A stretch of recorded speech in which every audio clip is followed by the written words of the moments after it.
Hello everybody and welcome back to the Ultimate Fashion History. Before I even begin, can I just tell you I have had a nightmare today.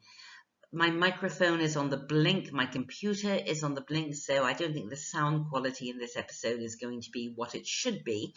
But please bear with me for this episode of That Dress. This is a little series that we have running on the channel where we look at one of the most iconic dresses ever, and I think you all know that dress, don't you? Of course. It's by John Mollo for Carrie Fisher. Of course, John Mollo won the Academy Award for Best Costume Design for his work on Star Wars, and quite rightly. And I dedicate this episode to a Star Wars fan and aficionado who gave me quite a bit of help in this episode. This rather handsome young fellow here, this is my 11-year-old stepson, George. George is having a difficult time at the moment. He has been temporarily banned from playing Fortnite. Have you heard about this game, Fortnite? Oh, I have. George has a temporary ban, and this has turned his universe into a nuclear winter. So I'm making this little video to hopefully cheer him up and to reassure him that yes, he will smile again soon. So Georgie, this one's for you.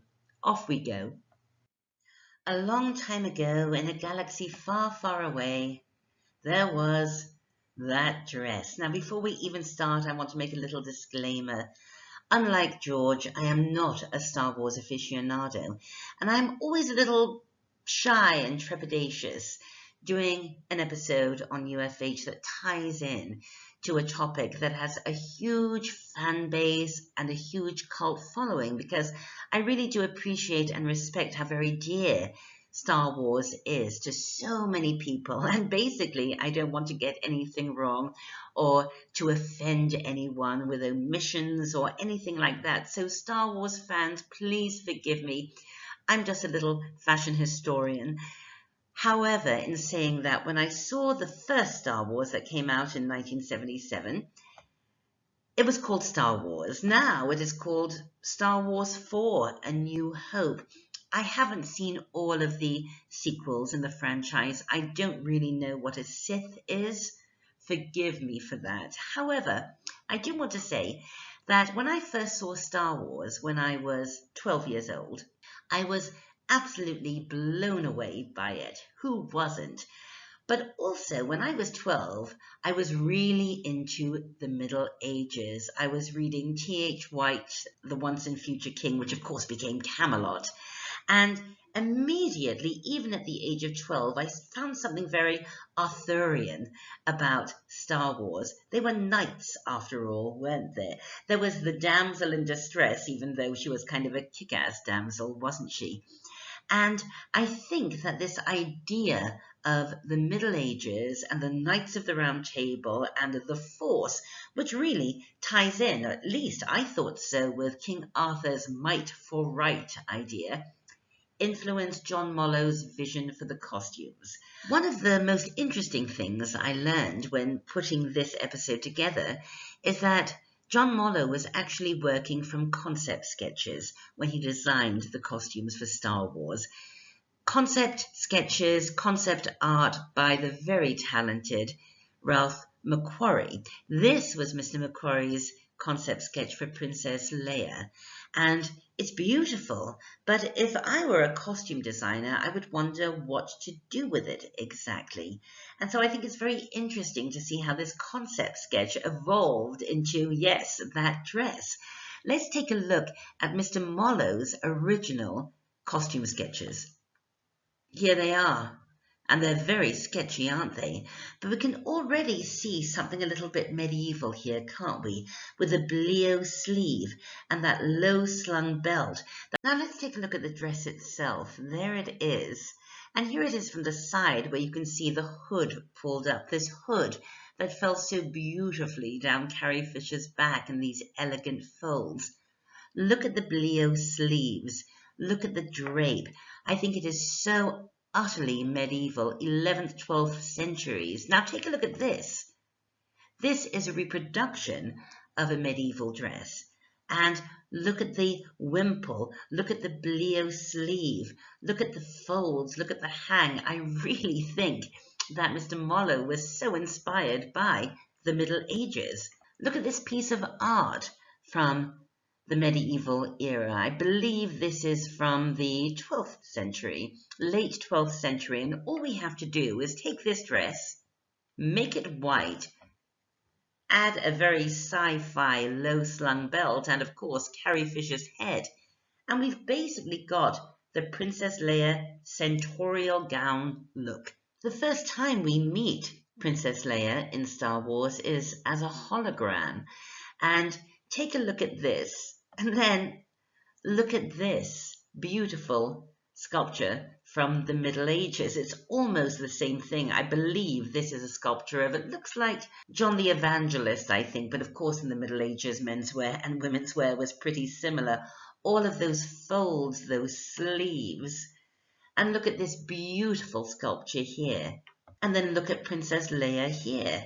It's almost the same outfit, isn't it? And whereas Mr. Mollo drew inspiration from other aspects of fashion history and movie history for the other characters, for example, the Old Wild West with Han Solo, Japanese rice farmers with Luke Skywalker, he reinforced this medieval idea with Leia in The Empire Strikes Back. Here she is in The Empire Strikes Back. This is The Empire Strikes Back, isn't it? Don't kill me, Star Wars fans. Look at what she's wearing. Look at those sleeves. Look at that collar. And then look at the medieval hooperland. It's so very similar. Ah, that hairdo. Now, I understand that Carrie Fisher wasn't so fond of it, although I think it's rather flattering. Of course, I'm sure most of you know that it was inspired in part by the Hopi tribe and also by the female Mexican revolutionaries at the beginning of the 20th century, of course. But just to tie into my thesis that there was something very medieval about Princess Leia, don't you think her hairdo is rather similar to the medieval crépinette hairdo, crépinette or crespinette if you want to say it in English? I do. I absolutely adore how John Mollo appropriated fashion history, global attire, and indigenous dress for the costumes in Star Wars. I mean, look at Darth Vader here, and then take a look at this Japanese samurai warrior suit of armor. You can really see the inspiration there. And of course, Star Wars was in part inspired by the movie The Seven Samurai, wasn't it? Obi-Wan Kenobi, he was wise. And then take a look at this Buddhist monk. Look at the palette, look at the folds, look at the detailing. Han Solo, well, he was a maverick. He was a gun for hire, wasn't he? Of course, drawing on the typical old Wild West cinematic tropes. Take a look at this Japanese rice farmer, and then take a look at Luke Skywalker here with this wonderful happy coat. Of course, Luke was a farmer, wasn't he?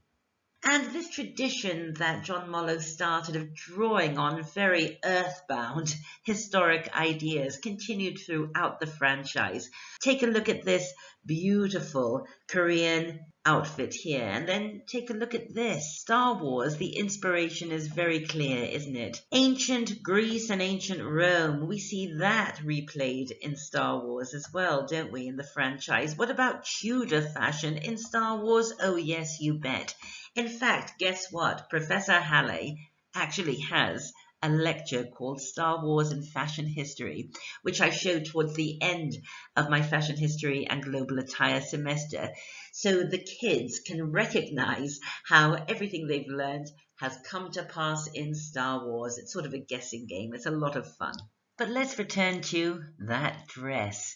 So iconic, so beautiful, so, to my mind, medieval.